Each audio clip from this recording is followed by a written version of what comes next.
playing isn't regarded as a dangerous pastime, and rightfully so. Of course, there are stories, perhaps apocryphal, about the game being played in ancient times with real people instead of pieces. And then, indeed, it can become deadly. Even today, however, we read about the use of mind-controlling devices and other mystic aids in world championship matches. But chess, among those who play it for fun, is just harmless relaxation. Or is it? I'm not interested in playing any more chess with the old man. I'm telling you, here and now, I'm finished. No more chess. You're not thinking, Charlie. You're letting yourself be driven by silly superstitions. If you refuse to play this game, it could be dangerous for you. Deadly dangerous, remember that. And the next move is yours.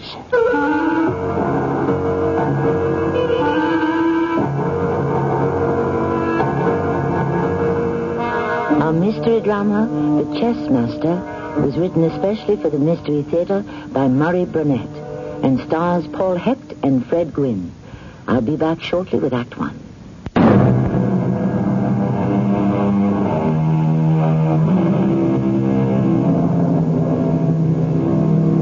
Most Americans lead lives that are fairly routine. Some might even describe their lives as humdrum. But there are a few fortunate enough to be working at jobs they like.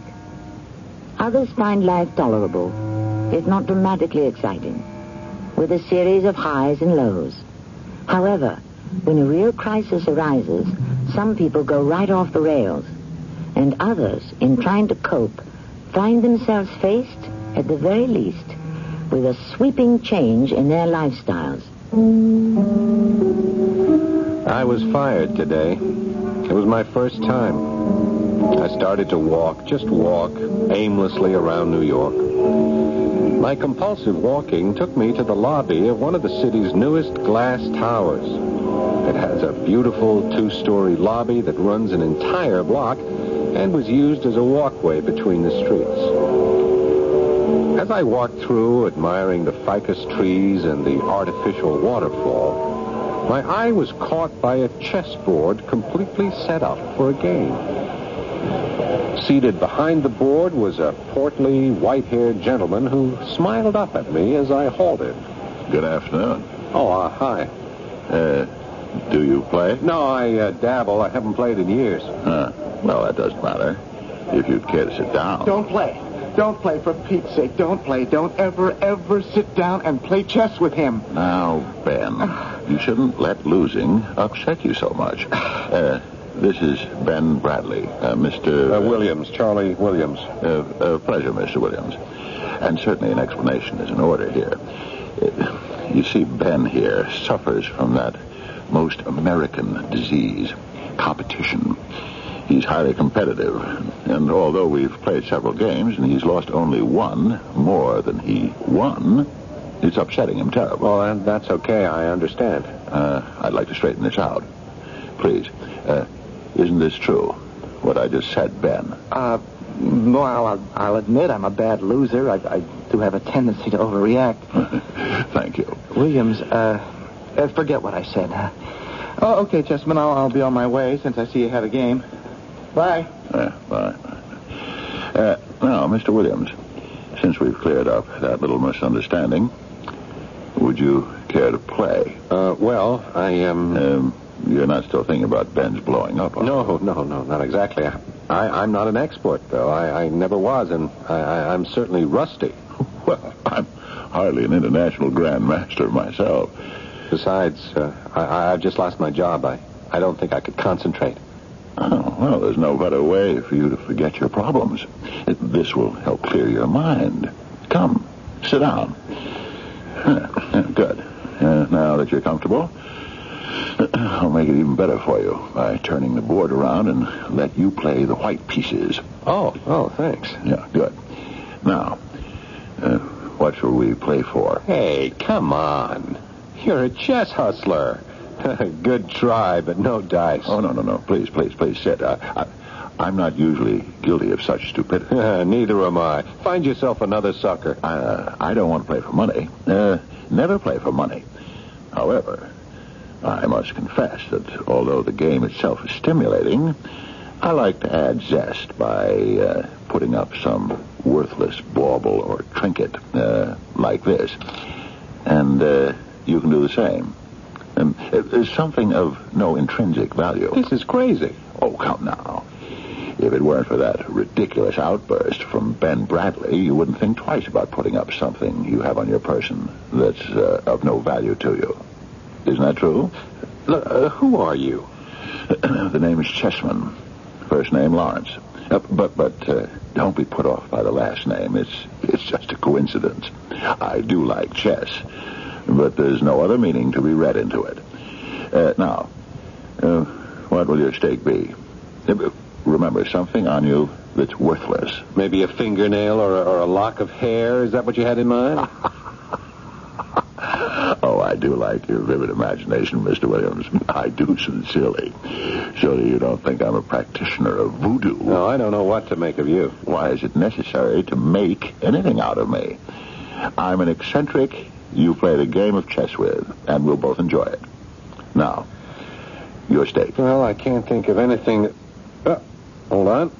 I have a key to the executive washroom that I won't be using anymore. Will that do? Of course. Now, your move, I believe. Okay. Pawn to king 4. Since you're rusty, let's just keep it simple. I will also move pawn to king 4, which leaves the initiative entirely up to you. Pawn to king's bishop 4. I should have realized that anyone who had the imagination to consider voodoo would employ the Muzio Gambit. You know, of course, that it's been regarded for years as unsound. If properly defended. Well, I shall certainly try, Mr. Williams. I shall certainly try. Well, check. And I think also mate. I regret to admit that you're right. I'm not one to offer excuses, but I'd forgotten exactly how lethal the Muzio Gambit attack can be if you allow your opponent to gain timing. Well, thanks. I enjoyed the game. As did I. Take your winnings. Oh, no, forget it. I just play for... I insist. Absolutely. I would feel ashamed if you didn't take this token of your victory. A debt of honor, sir. Okay, if you feel that strongly. I think it's only fair that if we ever play again, however, I should have a chance to win it back. Unless, of course, certain conditions should arise. Oh? What conditions? Why, the conditions under which you would give it up. Are you kidding? I'm deadly serious. This is a city of strange happenings and unusual meetings. It may someday happen that you will come across someone who will say to you, the Muzio Gambit is a very unsound opening. What? If that should happen, you will hand over the trinket you won today. Immediately. Oh, come on. What do you take me for? I have your word. Okay. You've got my word. You've been let go? I don't believe it. Why not, Susan? It happens all the time in this business. Just because they lost the claimant account isn't any reason to let you go. It isn't as if it were your fault. I was the junior account executive. No account, no job. But you've been with them for 6 years. Surely there are other accounts. Well, they're not about to fire someone else to give me a job. Now, I'll give Frank Fentress a call tomorrow. He'll find something for me. You haven't called him yet? No. What did you do this afternoon? You must have known... Sure, I knew, Susan. I just walked and walked, trying to figure something out, and then I played chess. You played chess? Yeah, and I won, too. Look. That's pretty. No, it's not worth anything. I know, but I could have it pierced. Run a silver chain through it, and it will make a lovely necklace. No, I can't. I promised the old man I played with to keep it. I'll be keeping it if I wear it, won't I? Can't do it. I know it sounds silly, Susan, but the old geezer said if we ever played again, I should bring it with me, and maybe he could win it back. You're going to play again? Maybe, I don't know. Anyway, I may not have it on me. You just finished telling me that you had to keep it. Yeah, unless someone comes up to me and says the Muzio Gambit is a totally unsound opening, and then I'm to give the coin to him. Unsound opening? You're the only one who's unsound, Charlie Williams. You're out of your mind. The next morning, I went downtown to the Fentress Agency, tops in executive placement in the advertising business. Fentress is on the 25th floor of one of the great old Art Deco buildings on 57th Street, and as I got off the elevator, I saw this glamorous movie star type wandering around the floor, looking lost. Pardon me, but I'm a stranger to the city and this building. Could you direct me to the office of the Fentress Agency? Yeah, sure. I can do better than that. That's where I'm heading. Why don't you come along? You are very kind. Is this Fentress a good agency? Oh, sure. It's the best. Are you looking for a job in advertising? Not exactly. I have some business with a gentleman I expect to call. His name is Charles Williams? Charles... Well, that's me. Oh, but how fortunate. Here I was desolated to think that I would have to sit in some anteroom waiting for... No, wait. Hold it a second. Madame, why are you looking for me? I think you have something for me. The Museo Gambit is totally unsound opening. Well, have you? Sure. I wasn't expecting it to... You have something for me? Yeah, right. Here it is. Thank you. And to show you that I sincerely appreciate this favor you have done for me, please accept this. She handed me an envelope and walked to the elevator and left. I stood for a moment, turning the envelope over in my hands, and then opened it. I couldn't believe my eyes. There were 5 crisp, new $1,000 bills. I forgot all about seeing Frank Fentress and headed for the atrium of the building where I'd played chess with the old man. Good day, Mr. Williams. Yeah, change that to strange day, Mr. Chessman. That trinket, huh? Worthless, A mere nothing. Then tell me why she gave me $5,000 for it. Softly, Mr. Williams, softly. Why don't you sit down? We'll have another game. No, I'm not playing any more games with you until I know what your game is. I cannot satisfy your curiosity or even carry on a rational conversation with you standing there and raising your voice at me. If you sit down, we can discuss whatever it is that has made you so upset. Okay. Oh, well, as long as you're sitting, we might as well play. Forget it. I find that I talk better when I'm playing. I don't.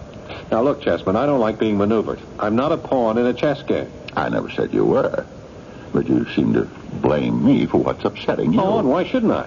I mean, some strange woman comes up to me, no, you might say ambushes me, because I know darn well she was waiting for me, then gives me that line you told me about the Muzio Gambit, and when I give her the coin, she hands me an envelope with $5,000 in it. Amazing.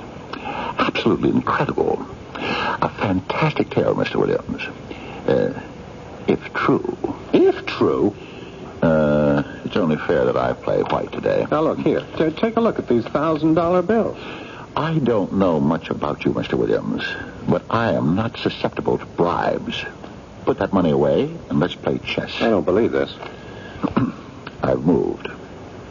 Pawn to Queen 4. You mean you don't know anything about this money? Your move. I asked you a question. Move. Now, look, I don't know anything about the Queen's pawn opening, but... Okay. Knight to King's Bishop 3. Playable. The money. What about it? I know nothing about it. Move. Pawn to King 3. And you never said anything to me about the Muzio Gambit being unsound, huh? Of course, but that was just a jest. Maybe someone overheard me and carried it a bit further. Now, where did you get that coin? Was it stolen? Ridiculous. Your move. But $5,000. I can't understand your anger about the money. I should think a sum like that would come in handy with someone out of work. I don't like the way I got it. You can afford to be choosy. Wonderful. Oh, by the way, have you ever handled an institutional account? No. I guess I'll have to move my bishop. It would seem advisable. I have a good friend, Mr. Williams, highly placed in the Larson Tool and Die Company. Tompkins is his name. He told me they're going in for a campaign of institutional advertising. I think you'd have a chance if you went to see him. And, of course, you can use my name. Look, I told you I don't have a background in... That may not matter. It's worth your time, anyway. Checkmate, I believe. Yeah, I guess it is. Too bad. You didn't play as well today. No, besides being unfamiliar with that opening, I was distracted. Of course. Are you going to see Mr. Tompkins? Yeah, well, I'll think about it. Might be very good for you. By the way, you lost. Yes, I know. Then I'll take my winnings. Your key to the executive washroom.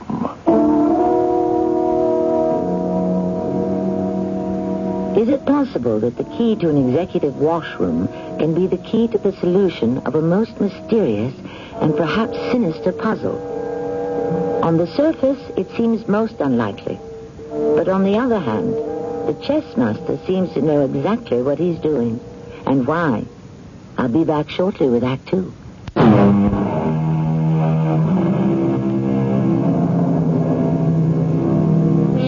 To paraphrase William Shakespeare, all the world's a chessboard, and all the men and women pawns. You prefer the original? So do I. But reading the daily newspapers, it's difficult not to get the feeling that we're all pawns in a gigantic power struggle, manipulated by forces over which we have no control. Charlie Williams feels he is being manipulated, but why and for what purpose remains a mystery. It took me some time to get the washroom key off my key ring, but I finally accomplished it, and as I handed it to Mr. Chessman, he gave me a slip of paper in return. That's my friend Tompkins' address. He'll be expecting you tomorrow at your convenience. I haven't decided about that yet. I'm still not satisfied with your explanation or non-explanation of what's been happening. Hello again, Mr. Chessman. Ben. You remember Ben Bradley, Mr. Williams, the gentleman who warned you against playing with me. Yes, I remember. I believe Ben has had a change of heart about playing and has come back for another game. Am I right, Ben? I don't appreciate your sense of humor, Chessman. You know darn well I've come to play. Or do I have a choice? We always have choices. Just as in chess. It's up to us to make the right moves. Now, sit down, Ben, and see about your move. I've been married to you for 5 years, and I still don't understand you, Charlie Williams. Now, I love you, Susan. I love you, too, but you're not going to get away with changing the subject. Okay. I want to see Frank Fentress before I see this Tompkins. Why? Because I know Frank. I know his agency. He's legitimate. How do you know Tompkins isn't? I don't, but look, $5,000, what do we do with the money? Put it in the bank. How do I show it on my income tax? Well, what did I do to earn it? Don't ask me. Ask that crazy old man you played chess with. He started the whole thing. I have. And what did he say? He claimed he didn't know anything about it. Do you believe that? I don't know what to believe. He even had the nerve to suggest I might have been lying about it. Well, if he really didn't know... Come on, Sue. He was the one who gave me that rigmarole about the Muzio Gambit, and she repeated it word for word.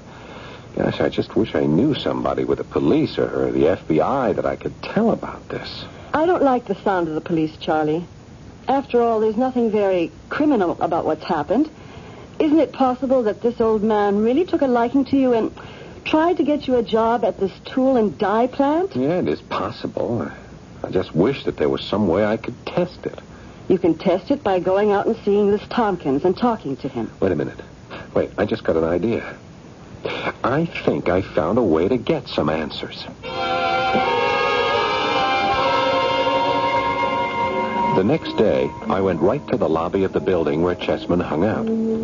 His usual table was empty, so I sat down and waited. About 11 o'clock, he showed up carrying his chessboard and his box with the pieces. He spotted me right away, and as he sat down... Good morning, Mr. Williams. Bright and early today, aren't we? How did your talk with Mr. Tompkins go? I haven't seen him yet. That's why I was waiting here. Care for a game? No, not now, thanks. I really don't have the time. You see, I had a lucky break yesterday. I got my old job back. Congratulations. Yeah, that's why it didn't make any sense to go and see your friend. I understand. But why were you waiting for me? I know it sounds crazy, but I came for my washroom key. I don't think it would look too good if I said I'd thrown it away. Since I know it's not worth anything to you, I'd like to have it back. But you lost it on the field of battle, so to speak. Debt of honor. Oh, come on, Mr. Chessman. You say you have my best interest at heart. The key can't mean anything to you. I play fair, and I play by my rules, Mr. Williams. I won that key, and it's mine. If you'd like me to write a note to your employers, telling them the circumstances... You really are a first-class nut, aren't you? I'm sorry you feel that way. I'd certainly be more than happy to play another game and put the key up against something else that has no value for you. I'm going to make you a promise, Chessman. The next time we play, I'll win. That's a challenge that I will happily accept. When Chessman refused to return my key, I knew what I had to do. And I did it before setting off for the Larson Tool and Die Company to keep my appointment with Mr. Tompkins. They were located out in Queens, and when I got there, the buildings looked so legitimate that my heart sank. I walked in anyway, gave my name, and after a suitable wait, was escorted into Mr. Tompkins' office. Sit down, Mr. Williams. Oh, thank you. I take it you were expecting me? I was, and I wasn't. Oh? Mr. Chessman called and told me you'd found another job. Yeah, well, that fell through. I'm sorry to hear that. You give me a little of your background. The last 5 years, I was a junior account executive with White, Graves, and Pfeiffer, handling a chain store houseware account. But none of my experience is in institutional advertising. I understand. Now, the salary is $7.50 per week with several fringe benefits: hospitalization, medical plan, a good retirement plan. No, but about the job itself, sir. I'm offering it to you, Williams. If you care to, we can go down and take a look at your office. But aren't we rushing things a bit? I mean, wouldn't you like to hear any of my ideas? Well, I don't think you can formulate any ideas until you've made yourself familiar with our entire operation. You haven't studied us, have you? No. But I'd like to hear from you what made you suddenly decide to enter institutional advertising. I'm afraid I don't have the time to go into that now. Why don't we go along and look at your office? I walked out of the Larson plant with pretty much the same feelings I had when I entered, which didn't please Susan at all when I got home. I'm trying to understand, darling. I'm really trying. But you seem to have changed so. I don't know how to say it, but you're different. Yeah, you wouldn't say that if I'd taken the job. What can be wrong with a job paying $750 a week as advertising manager for a perfectly reputable concern like Larson? I wish you'd played chess. I mean, that old man and me, we're playing a game, and he's trying to manipulate me like one of his pieces.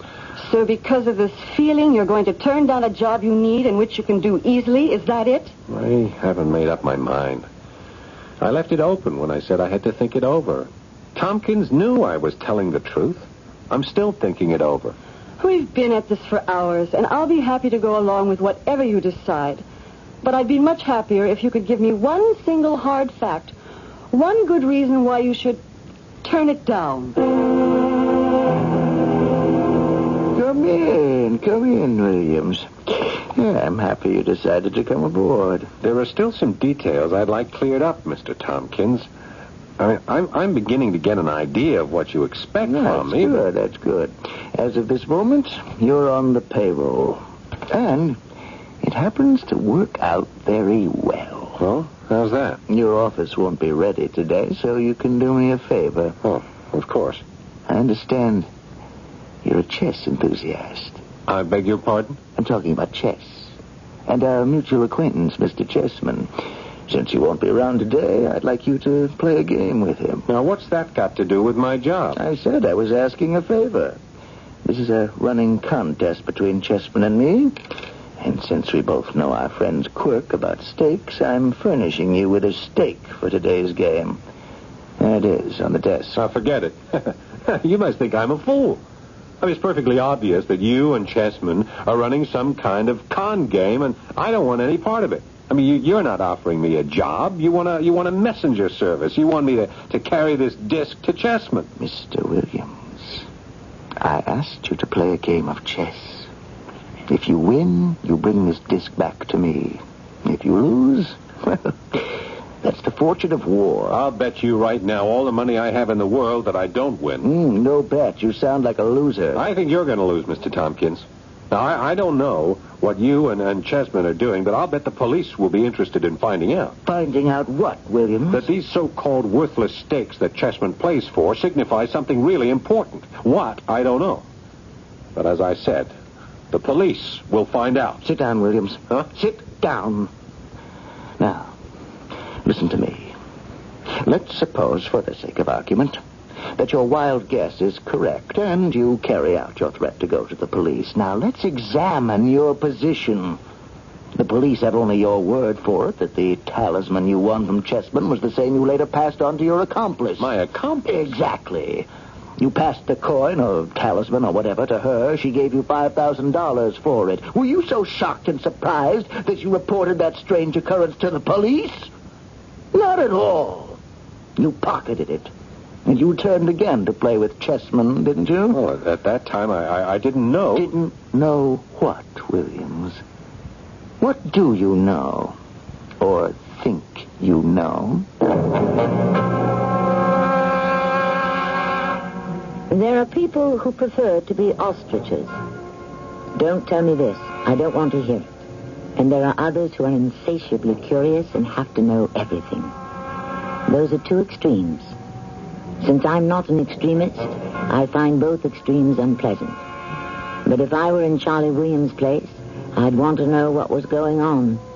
You will find out shortly when I bring you Act 3.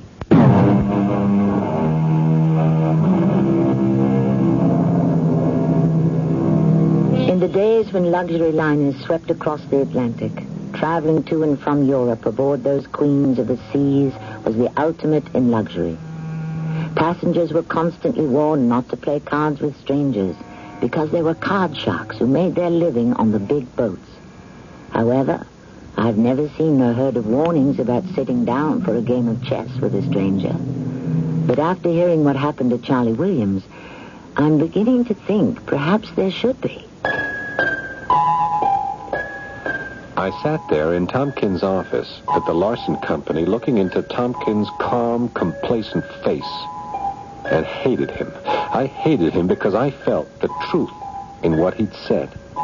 I hated him because I really didn't have a logical answer to his question. Well, Williams, I repeat the question. What do you know or think you know? Tompkins, I know enough to realize that I'm being used as a pawn, and not at any chess game. You made some threats. Something about going to the authorities. I'm beginning to think you're seriously deranged, Williams. And it would be best for me to nip your nonsense in the bud. Now, how do you suggest I go about that? I have no suggestions. I think the wisest course for me is to call the police and tell them I have a man here to whom I've offered a job and he's creating a disturbance. Okay. Put the phone down. I honestly believe you're unstable. All right. You don't have to practice your act because you don't have to call the police. Does that mean you've decided to take the job with all the duties and responsibilities that it entails? Well, it seems I have no choice. I'm glad you've come to your senses. It really would have been most unpleasant for you if you hadn't.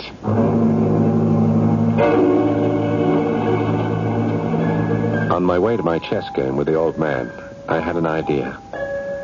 I stopped and walked through the plant on the way out, looking and talking with some of the workers and foremen who all seemed genuine and unaware of the trickery that I believed was going on. When I returned to the lobby, I spied Mr. Chessman in his accustomed seat with the inevitable chessboard set up before him. I walked over to the table. Good afternoon, Mr. Williams. I am indeed happy to see you. Please, have a seat. Oh, thanks. I think we might even allow you to have the white pieces today. You play a much stronger game with white, you know. What difference does it make? It's all fixed. Fixed? How can one fix a chess game? Well, easily. When a pro like you plays an amateur like me, you can win or lose just as you like. You have a feverish imagination, as I've noted before, Mr. Williams. But shall we begin? Have you brought your steak? Sure. Here it is. And would you like to have your washroom key back? You must know it doesn't matter now. Fine. Then we can be sure that it's valueless. Mr. Williams, you're a trickster. And I don't believe you realize how dangerous it can be to attempt this shabby sort of subterfuge. I don't know what you're talking about. The disc, sir. The disc. This is not the disc that you were given at the plant. It must be. Mr. Williams, I'm going to give you just 60 seconds to produce the real disc. But it's valueless. What difference does it make? You're not dealing with ninnies, Mr. Williams. There are 50 seconds left. So you admit that there is some value to these little tokens you play for, huh? 40 seconds. I say that's the disc Tompkins gave me, and that is the disc. Now, you must believe me. 30 seconds. You know, there's really nothing you can do to me. I mean, are you going to threaten to shoot me or poison me right here in the lobby? Mr. Williams, I suggest that you call your wife. What? I said, call your wife. And I suggest when you speak with her, please reassure her. I had an uneasy feeling in the pit of my stomach as I went to a phone and dialed my number and waited for it to ring.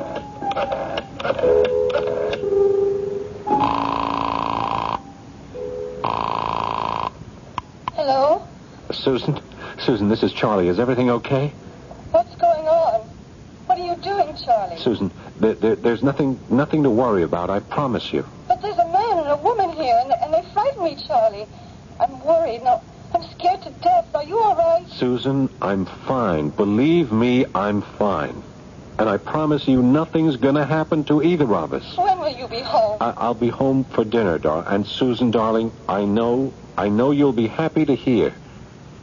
I took the job with Larson. I don't know whether I was more angry or more scared.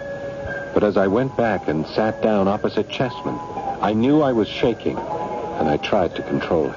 Well, I hope you had a nice chat with your lovely wife. Okay, here's what you want. Thank you. Shall we play now? Do we have to continue with this ridiculous charade?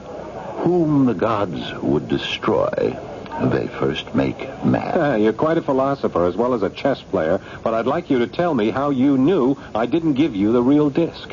If I told you, then you would know as much as I do. And the next time we play... There isn't going to be a next time. Oh? Why not? You made a mistake, Chessman. You made a bad move when you sent those people to threaten my wife. Now, when I go to the police, Susan will be able to back up my story. You do underestimate me, Mr. Williams. No one threatened your wife in any way. All those people did was to express their concern about your behavior, which has been rather erratic, to say the least. I don't believe you. Of course you do. Would you please make your first move? You really intend to go through with this chess game farce? Your stupidity is monumental. For me, this is a ritual and a pastime. Now, Even if your absurd imaginings were true, wouldn't it be logical to try to checkmate me and thus stop me from winning this disc? Well, Move. okay. Thank you. There, you played well with the Muzio Gambit last time. I'm giving you the opportunity to try it again. Why not? No matter what you say, Susan doesn't think I'm crazy. Of course not. By the way, instead of playing purely defense against the Muzio Gambit, there is a counter gambit. There. And when I explain everything to her, she'll understand. Understand what? That you've been behaving strangely ever since you lost your job? Imagining all sorts of hobgoblins?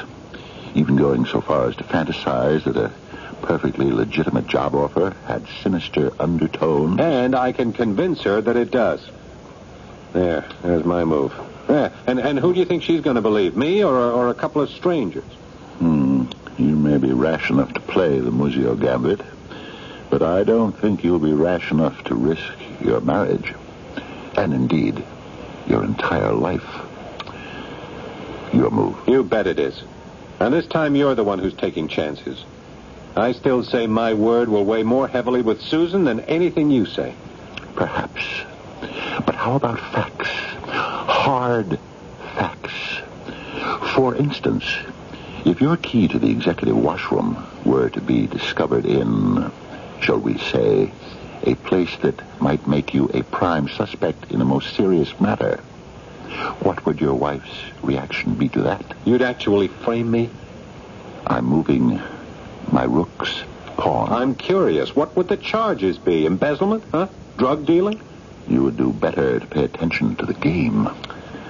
Your position is deteriorating rapidly. Yes, I'll admit that's a smart move you just made, but you're really playing another game besides this, aren't you?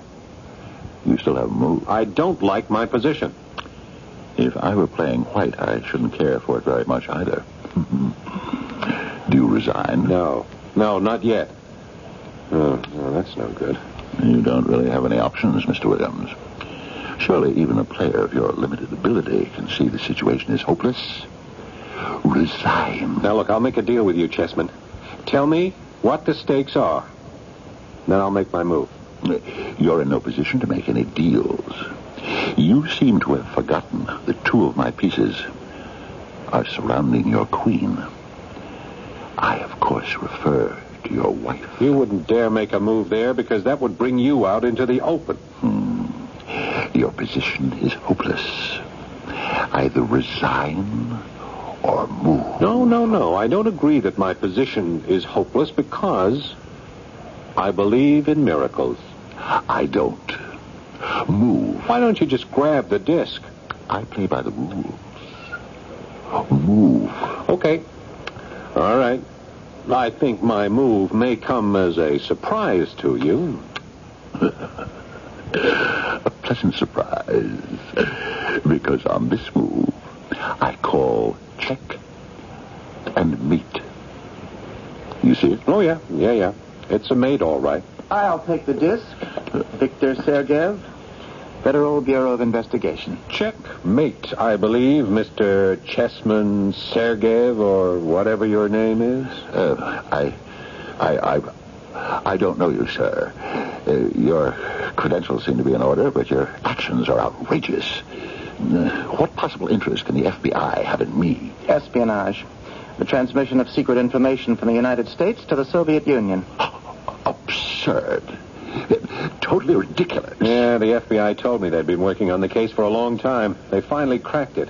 The information is in the disc. You seem to know a lot more than I do.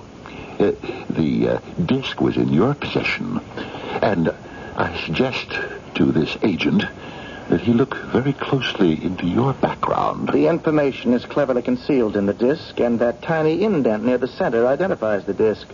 It's hardly noticeable to anyone who doesn't know it's there. All these ridiculous charges, which won't stand up for a minute in a court of law. I think they will, Sergeyev. You see, Mr. Williams came to us last night and told us his problem. Before he went to see your pal Tompkins, we had him wired. As a matter of fact, Sergeyev, he's been wired all day. And your conversation makes very interesting listening. I'd rather say fascinating, whatever your game is. I think they'll let you take your chessboard to the slammer.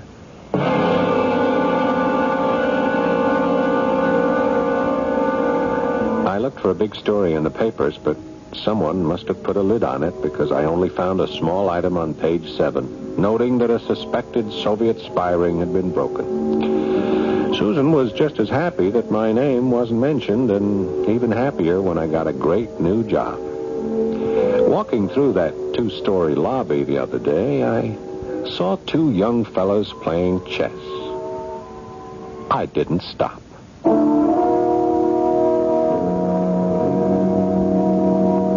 Everyone knows about the great victory Bobby Fischer of the United States won over Boris Spassky of the Soviet Union in Iceland in 1972. But only the Icelanders know the real reason why Fischer attained his miraculous ability to escape Spassky's attacks. The match was staged next to a farm called Elves Hill, and the natives knew that Spassky had offended the elves and was duly punished. I'll be back with the relationship of chess to women's rights after these messages.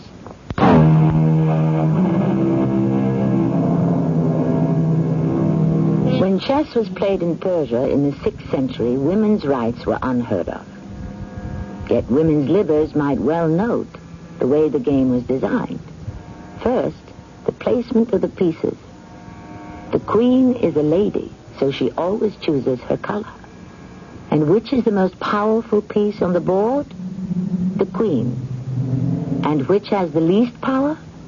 The poor, masculine king.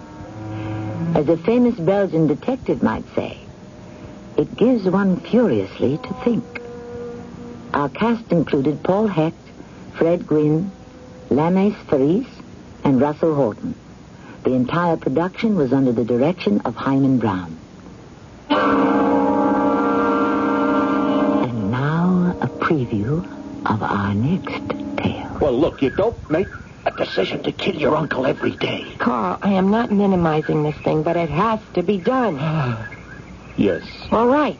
Let's go. Get it over with. No, Carl, come back. Don't do it. Come back. Waldo, what is the matter with you? That man, Edna, tonight, he is going to commit a murder. Oh, who's he going to kill? You heard him, his uncle. So what? So what? Life is precious, Edna. Not among human beings.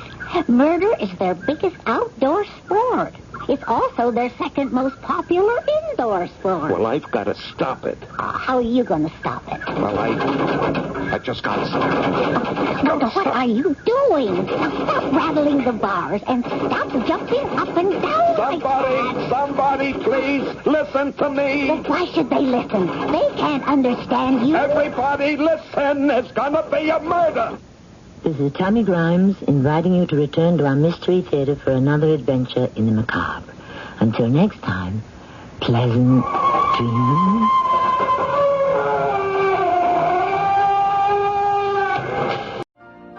You've been listening to the OTR Gold Network. Find more classic radio at otrgold.com.